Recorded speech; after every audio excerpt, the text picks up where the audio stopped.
Hi everyone, in front of me I've got iPhone Air and let me share with you how to change the screen timeout on this device.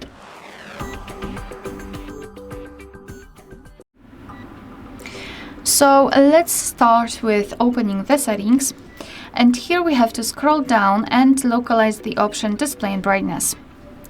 Then scroll down and go to auto lock. And as you can see here, we've got some options from which we can choose. At the top, we've got relatively short options like 30 seconds or 1 minute. At the bottom, we've got the longest time option, which is 5 minutes, and the option never, which means that your device will never black out automatically.